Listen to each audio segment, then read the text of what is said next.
Welcome to Lakshadweep traveller.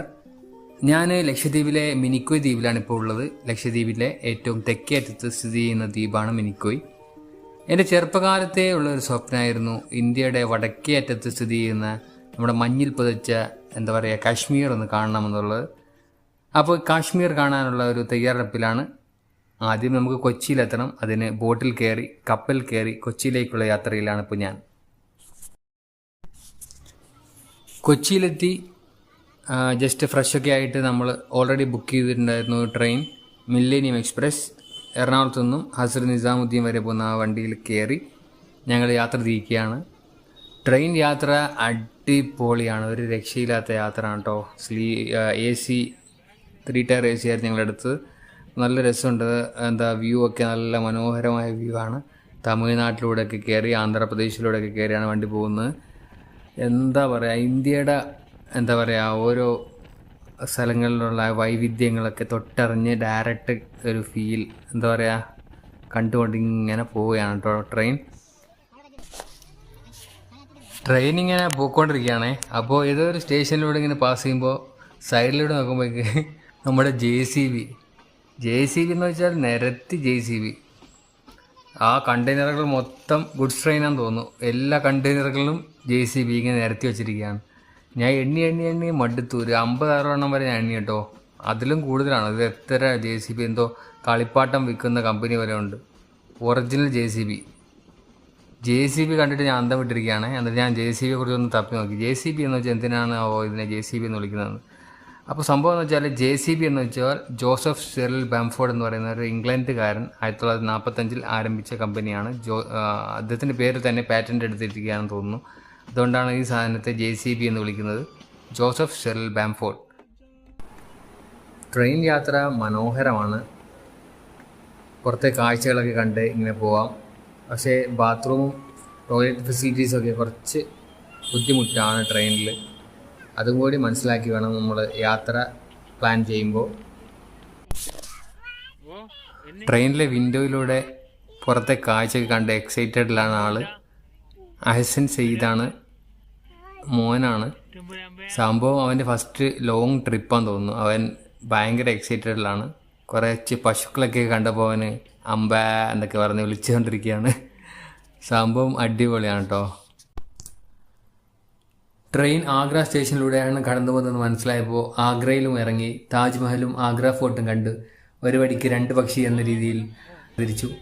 ഡൽഹിയിൽ നിന്നും നമ്മുടെ അൾട്ടിമേറ്റ് ഡെസ്റ്റിനേഷനായ ജമ്മു താവി ലക്ഷ്യമാക്കി യാത്ര തുടങ്ങി. ചെമ്മരിയാടുകളൊക്കെ കാണാൻ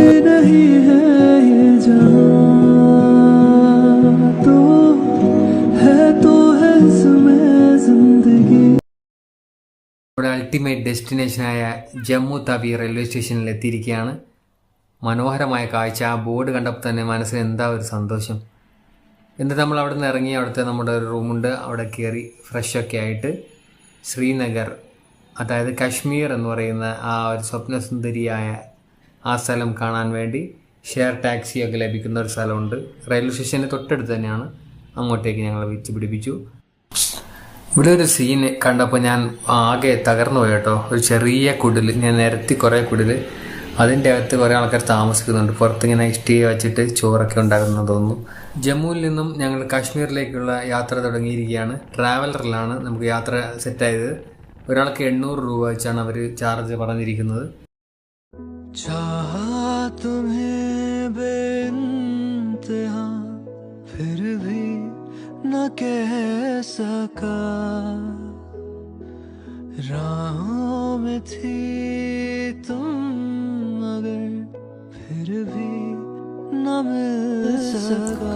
ഏകദേശം 6 മണിക്കൂറോളമുള്ള യാത്ര ശ്രീനഗർ ദാൽ ഗേറ്റിൻ്റെ അടുത്താണ് ഞങ്ങൾ അവസാനിപ്പിച്ചത്. അതിൻ്റെ അടുത്തായിരുന്നു ഞങ്ങളുടെ റൂം ഞങ്ങൾ ഓൾറെഡി ബുക്ക് ചെയ്തത്. റൂമിൽ കയറി റെഡിയായിട്ട് ഫ്രഷായിട്ട് പെട്ടെന്ന് ഞങ്ങൾ പുറത്തിറങ്ങി.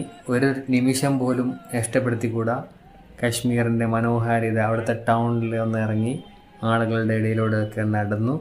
അവിടുത്തെ ഡ്രസ്സിങ് സ്റ്റൈലും അവിടുത്തെ കാശ്മീരികളുടെ കച്ചവട രീതികളും അവിടുത്തെ നടപ്പും ഭാവവും നമ്മൾ ചിത്രത്തിലും നമ്മുടെ സ്വപ്നത്തിലൊക്കെ കണ്ട ആ കാശ്മീരിലെ ആളുകളുടെ ആ ലൈഫൊക്കെ ഇങ്ങനെ കണ്ടുകൊണ്ടിരിക്കുകയാണ്. മനോഹരമായ കാഴ്ച. ശേഷം ഞങ്ങൾ റൂമിൽ പോയി ഫ്രഷായിട്ട് രാവിലെ ഗുൽമാർഗ് ലക്ഷ്യമാക്കി നീങ്ങി. ഗുൽമാർഗ് എന്ന് പറയുമ്പോൾ കാശ്മീരിലെ one of the best tourist ഡെസ്റ്റിനേഷനിലൊന്നാണ്. മഞ്ഞ് മലകൾ കൊണ്ട് മൂടിയ ഗുൽമാർഗ്, ഹിമാലയൻ പർവ്വതങ്ങളിൽ മഞ്ഞ് മൂടിക്കിടക്കുന്ന ഒരു കാഴ്ച നമുക്ക് അവിടെ നിന്ന് കാണാം. അതുപോലെ ക്യാബിൾ കാർ റൈഡും അവിടെ ഉണ്ട്. അപ്പോൾ എന്തായാലും ഞങ്ങൾ ഗുൽമാർഗിലേക്ക് പോയിക്കൊണ്ടിരിക്കുകയാണ്. റോഡിൻ്റെ ഇരുവശങ്ങളിലും മഞ്ഞ് കൊണ്ടിങ്ങനെ മൂടിക്കിടക്കുകയാണ് കേട്ടോ. മഞ്ഞിൽ കുളിച്ച് കിടക്കുകയാണ്. ഇറങ്ങി മഞ്ഞിൽ കുളിക്കാൻ തോന്നുന്നുണ്ട്, പക്ഷെ അത്യാവശ്യം നല്ല തണുപ്പാണ്. കാശ്മീരിൽ ഞങ്ങൾ രാത്രി ഉറങ്ങിയ സമയത്തൊക്കെ നല്ല തണുപ്പായിരുന്നു, -डिग्री ആയിരുന്നു. എന്തായാലും ഗുൽമാർഗിലേക്ക് പോയിക്കൊണ്ടിരിക്കുകയാണ്.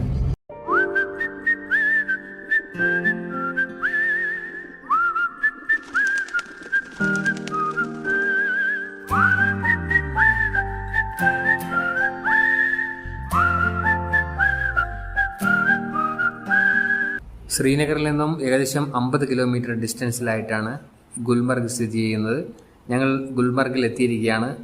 നമ്മൾ ടി വിയിലും സിനിമയിലൊക്കെ കണ്ട അതേ കാഴ്ച ഞങ്ങൾ ഡയറക്റ്റ് കണ്ടുകൊണ്ടിരിക്കുകയാണ് കേട്ടോ. ഇനി കുറച്ച് നേരം ഞങ്ങൾ എക്സ്പ്ലോർ ചെയ്യട്ടെ.